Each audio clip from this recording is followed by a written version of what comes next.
ባሳለፍናቸው ብዙ ዘመናቶች ውስጥ በክርስትና ሕይወት ስንኖር በጣም ብዙ ወጣቶች እንደ ቅዱስ ጊዮርጊስ ያሉት እንደነ ቅዱስ መርቆሬዎስ ያሉት እንደነ ቅዱስ ቴዎድሮስ ያሉት እንደነ ቅዱስ ገላውዲዮስ ያሉት እንደነ ቅዱስ ሚናስ ያሉት እንደነ ቅዱስ አቦሊ፣ ፊቅጦር፣ መርምህናም፣ ይጋር፣ ፋሲለደስ፣ አርሴማ፣ ባርባራ፣ ቅዱስ ቂርቆስ፣ ቅዱስ ኢየሉጣ እነዚህ ሰዎች ሕይወታቸውን ወደ ኋላ መለስ ብለን ብናይ አብዛኞቹ ወጣቶች ናቸው።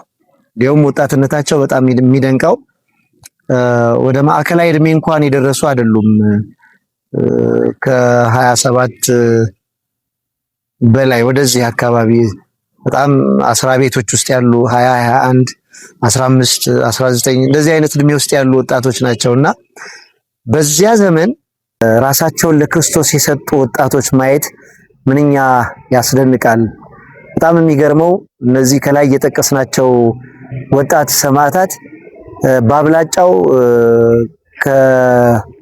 ከነገስታት ቤት የወጡ ናቸው። ከነገስታት ቤት ከነገስታት ወገን ትላልቅ በዚያ ዘመን ትላልቅ ከሚባሉ ቤተሰቦች ውስጥ የወጡ ናቸውና በጣም የሚገርመው ያን ሁሉ ነገር ትተው ንቀው በመውጣት በእውነት ኢየሱስ ክርስቶስን ተከትለው የኢየሱስ ክርስቶስን አሰረፍኖት ከዚያም እልፍ ሲል የደቀ መዛሙርቱን አሰረፍኖት ተከትለው ሰማዕትነትን ገንዘብ በማድረግ ስለ ሃይማኖታቸው በጣም ይሟገቱ ስለ ሃይማኖት በቆራጥነት ይቆሙ ነበርና እንደው ከዛሬው ዘመን ወጣት ጋር ስናየው ስንቶቻችንን እንደነዚያ ዘመን ሰማዕታት ራሳችንን ለሃይማኖታችን ያቆምን ሰዎች ስንቶቻችንን በሃይማኖት ጉዳይ በእምነት ጉዳይ የምንፍቅና ነገሮች ሲነሱ አብያተ ክርስቲያናት ሲጠቁ አገልጋዮች ሲጠቁ ስንቶቻችን ለቤተ ክርስቲያን ጠበቃ ለመሆን ራሳችንን ያቆምን ሰዎች ነው የሰጠን ብዬ እንኳን ባልን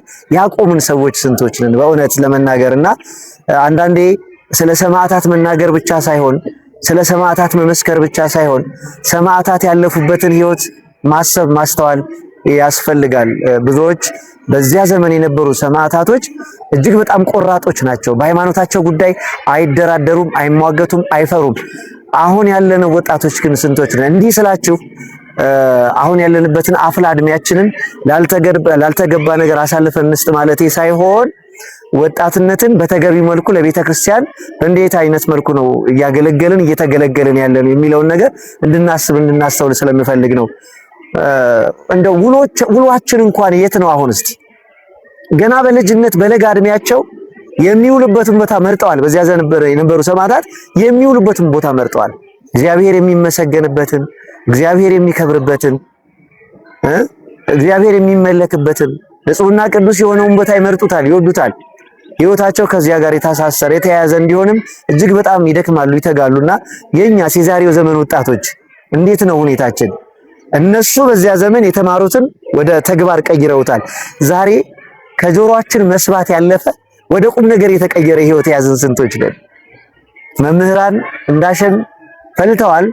እንማራለን፣ እንሰበካለን፣ እያማረጥን እንሰማለን። ግን ያን የሰማነውን ቃል እግዚአብሔር ወደ ሕይወት የቀየርን ሰዎች ስንቶች ነን?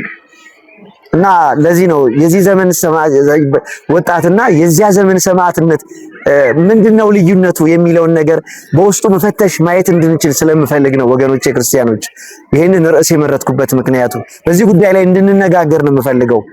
መጽሐፍ ቅዱስን አብነት አድርገን ወደፊት በዚህ በላኤል ሚዲያ ላይ በብዛት ማየት እንችላለን። አይዟችሁ ጠብቁን፣ በዚህ በላኤል ሚዲያ ላይ ጠብቁን። ግን አሁን ሰማዕቱ ቅዱስ ጊዮርጊስን ዓመታዊ በዓሉን ስናከብረው የቀደሙ ሰማዕታትን ሕይወት ስናስብ በዚህ ዘመን ያሉ ወጣቶች ሕይወትስ አምልኮታቸው ምን ይመስላል? በእርግጥም ከሚሰሙት ሕይወት ጋር ራሳቸውን ለማስተሳሰር የሚተጉ ወጣቶች ስንቶች ናቸው? ስንቶች ናቸው? እንደው አይበለውና እግዚአብሔር ኢየሱስ ክርስቶስ አያድርገውና የቤተ ክርስቲያን ስደት ቢነሳ ስንቶች ናቸው ለቤተ ክርስቲያን ጠበቃ መቆም የሚችሉ? እስቲ እዩት፣ ሁላችሁም እዩት። አብዛኞቻችን እኮ ለሚጠፋው ነገር ያደርን ሰዎች ነን። ለገንዘብ ያደርን ሰዎች ነን። በእውነት ገንዘብ የእግዚአብሔርን መንግስት አያወርስም። ያውም ቅዱስ ጳውሎስ ገንዘብን መውደድ የኃጢአት ሁሉ ስር ነው የሚለን። ቅዱስ ጊዮርጊስን ገንዘብን ጠልተው ነው የወጡት። ቤተ መንግስት ውስጥ ሁሉ አለ፣ ግን አንፈልገው ማያስፈልገንም ብለው ነው የወጡት። በዚህ ዘመን ያለን ሰዎች ግን ገንዘብን ይዘን እዚሁ ለመቅረት የምንፈልግ ሰዎች፣ ስጋችንን ማስደሰት የምንፈልግ ሰዎች፣ በስጋዊ ህይወት ብቻ ማለፍ የምንፈልግ ሰዎች ጥቂቶች አይደለም። ስለዚህ የዚህ ዘመን ወጣትነትና የዚያ ዘመን ሰማዕትነት ልዩነቱን በደንብ አድርገን መለየት ያስፈልጋልና በተለይ ወጣቶች አደራ እምላችሁ፣ እንዴት ነው ወደ ቤተክርስቲያን የምትመጡት? ለምንድን ነው ቤተክርስቲያን የምትመጡት? የሆነ ዘማሪ የሆነ ሰባኪ ሰምታችሁ ደስ ያላችሁን አመስግናችሁ ያልተመቻችሁን ነቅፋችሁ ለመመለስ ነው? ወይስ የሰማችሁትን ነገር ወደ ህይወት ቀይራችሁ እንደዚያ ዘመን ሰማዕታት ልትኖሩበት ነው የመጣችሁት? ልብ ብላችሁ አስተውሉ።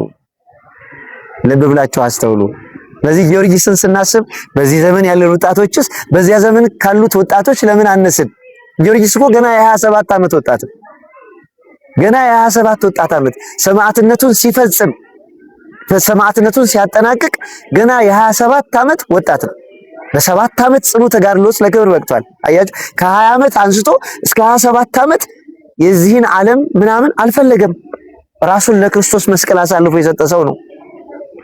ክርስትናው ዛሬ እንዴት ነው እየኖርን ያለ ነው? ወደፊት የምንነግራችሁ በዚህ ሚዲያ ላይ ከባልንጀሮቼ ጋር የምንነግራችሁ ነገር አለ። ልብ ብላችሁ ጠብቁን፣ አስተውሉ።